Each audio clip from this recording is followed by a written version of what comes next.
You're good. You're good. Don't want to see my fingers. You didn't bring them with you? I haven't forgotten about you. Oh, okay. No, I planned to do it, but that was the last minute.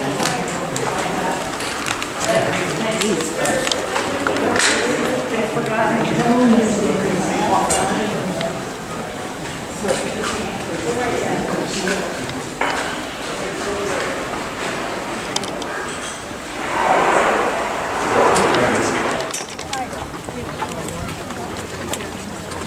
Oh, yeah, there you go.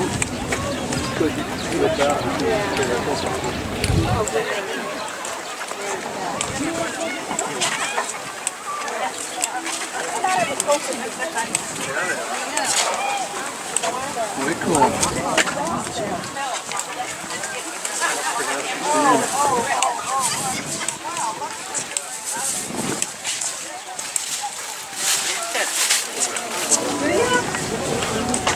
Also sind halt schön. Was ist schön, nicht? Und König.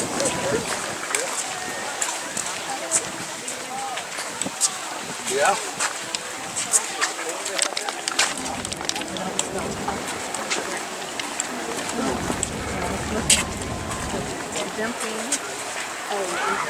Oh.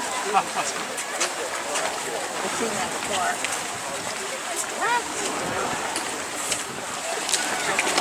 There we go. Page 39. And Mickey already explained to you the length and the width and the depth of the sea. This lake really, lowest freshwater lake in the world. There's one lake lower, and that's the Dead Sea, south from here, verses 19 and 20. You remember they just finished feeding the multitude over here at Mount of Beatitudes. We'll visit there, I think, later. And they fed 5,000 men, plus women and children. And we've been there 10,000 years, bright shining as the sun.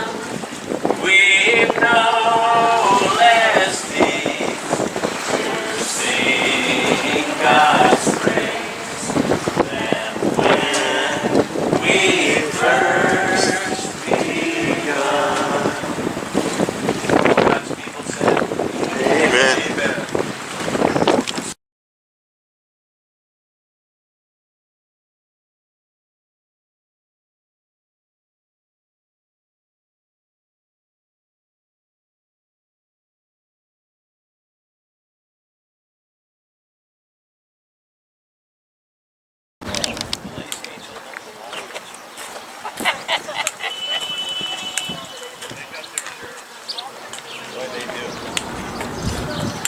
I want to finish it, the story. Sorry, I had to pick up my rod. That was it. Just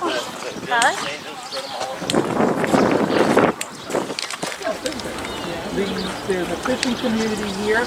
They had a fish market here where you can buy fresh fish or salty fish or smoked fish, whatever.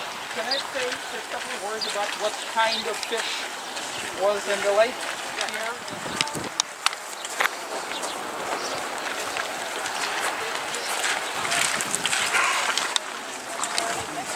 She's from this area. She is possessed by 7 demons. That's what Luke chapter 8 tells us, so we know that. And she also was at the cross with Jesus. She was at the empty tomb. We all remember that. Every Resurrection Sunday you see Mary Magdalene, and I think Jesus specifically made sure that that was the setup, was just him and her alone. Because you can imagine somebody possessed with 7 demons. How that's messed up. You know, one demon is going to mess you up. She had 7, so she would have been the crazy woman standing by the fish market, screaming at people, or whatever. I mean, the person on your street corner or something like that. It's understanding she would have been outcast. Nobody. I mean, you would not invite her over to your house for dinner. 7 demons. She would have been so tormented. So she's at the cross. She followed Jesus, ministered to him. Jesus saved her. She's at the cross. She's at the empty tomb. She was in the garden at the empty tomb when Jesus appeared, and Jesus says Rabboni to her. And I think one of the reasons why Jesus ministered to her the way he did was just because of the torment that she had. And I'm going to turn it back over to Mickey for anything he wants to share. Yesterday when we were at Nazareth, we were reading there from, was it Luke chapter 4? And how Jesus had ministered, teaching in the synagogues around Galilee. And I think this is synagogue, in my mind, and Mickey can correct me if I'm wrong, and I might be wrong. I mean, we don't have anything that says Jesus was here. There's none of those signs, right? But this is the synagogue, this is the Galilee. We know Jesus was in Magdala because of Mary Magdalene, and in my mind I'm thinking, he must have spoken here, inside this square here. Again, we don't have anything that says Jesus spoke here.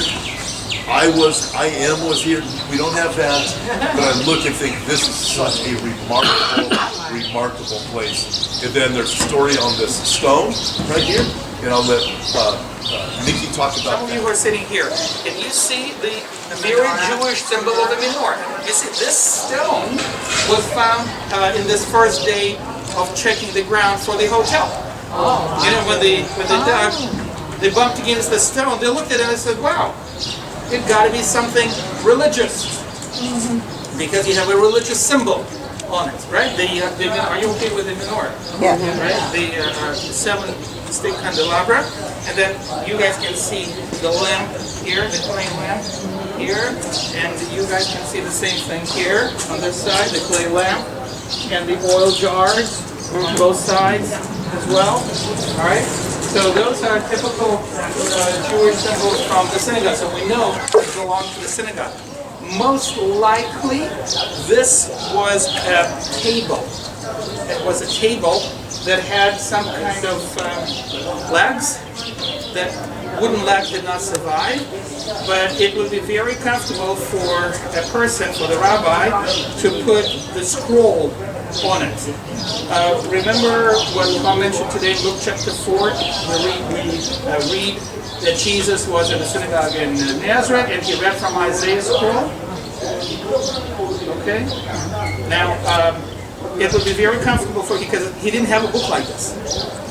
Right? It's a scroll that you have to find maybe the text in it. So you have to, roll it back and forth, and it will be very comfortable to lay it down. You can almost imagine Jesus standing behind this table with the scroll of Isaiah in his hands. Can you imagine that Jesus never read from the New Testament? Can you imagine that? Any idea why? Because it was not really written, per se.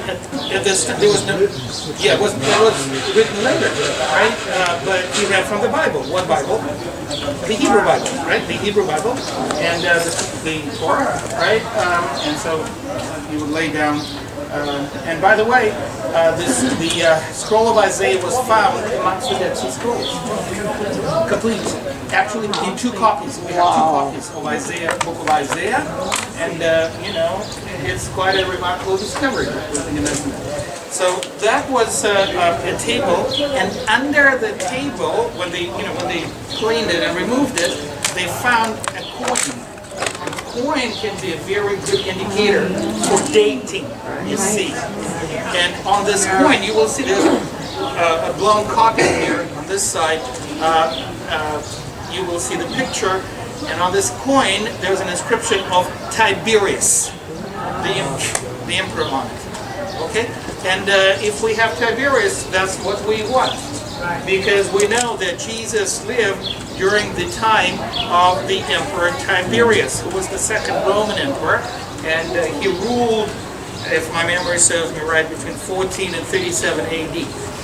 He ruled for a little over 20 years, quite a long time, and the city that we stay in was dedicated to him, to the Emperor Tiberius, built by Herod's son, Herod Antipas, the same guy who killed John the Baptist. Okay, so the coin with the name Tiberius on it gives us a very good dating, right? Good chronology. So we can say that this synagogue was around during the reign of Emperor Tiberius, and this is when Jesus was ministering. Wow. So it is a remarkable discovery, because now in a previous location, remember we saw the synagogue, the white synagogue, which is 300 years after Christ, right? We said it's built over the ruins, but we couldn't see what is down below. Now you can. Now you can see what Jesus saw, or maybe what Jesus actually preached, right? You can actually, certainly you can imagine Mary Magdalene after she witnessed the resurrection, because she was at the resurrection, you remember? She would come back home, and the first thing she'd do, she would come into the synagogue and tell the story that, you know, he's risen. May I ask you a tricky Jewish question? Were the women allowed into the synagogue? No. Yes, they were. Yes, they were. We actually don't know if there was a separation at this time, or maybe there was no separation. But they were allowed. They certainly were allowed. It's just out of practicality. Not a lot of women were there because they were busy with children and the family matters, right? But those who were free would come and attend the synagogue service. There's no problem with that. And so there was no problem with letting Mary in and reporting what she witnessed. Actually, the resurrection. That's pretty exciting. That's pretty exciting as well.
Franciscus estão daar. Depois, oh.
And this is one. This is the possible house of Peter, and the other one is the synagogue. Can you see that? Okay, so those are two major elements that were uncovered, that were excavated here.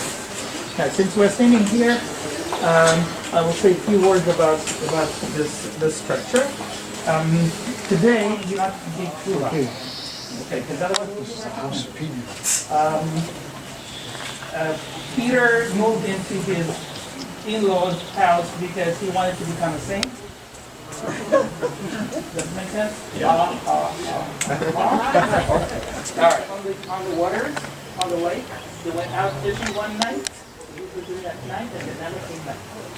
That's what we think.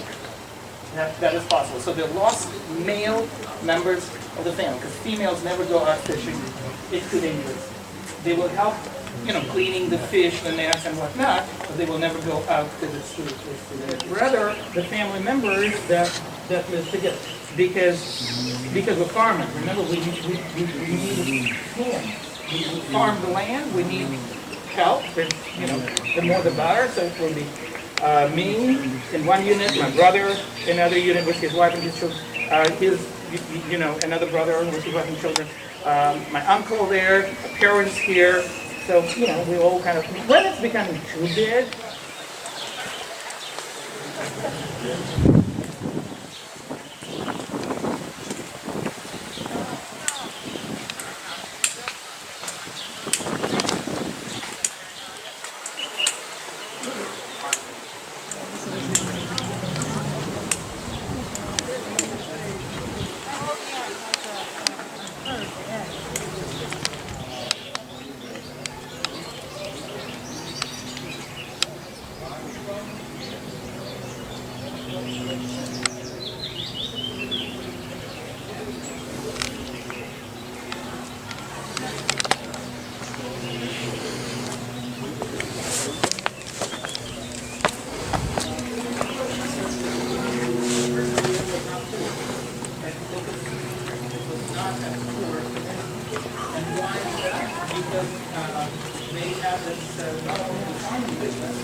the one down below. This one was built over the old one, but on the same location. Okay, so let me finish here. So Jesus went with them. Now who are them? The elders of the Jews. Yes, sure. He was not found.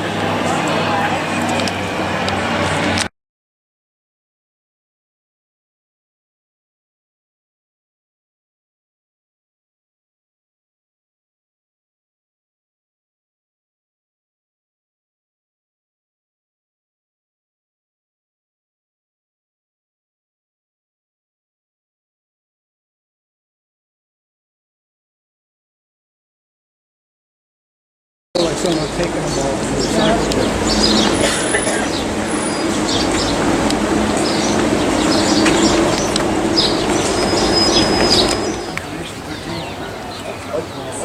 Wow. So you actually made a decision at that time. That is great. Well, and here we will go all the way under, okay? And I ended up being baptized 3 times. Sprinkled as an infant, as a Catholic. And then after I became a believer, I was baptized in Corona Del Mar. At the time I was going to Calvary Chapel Costa Mesa. Got dunked in the waves there. And then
I've had the fishermen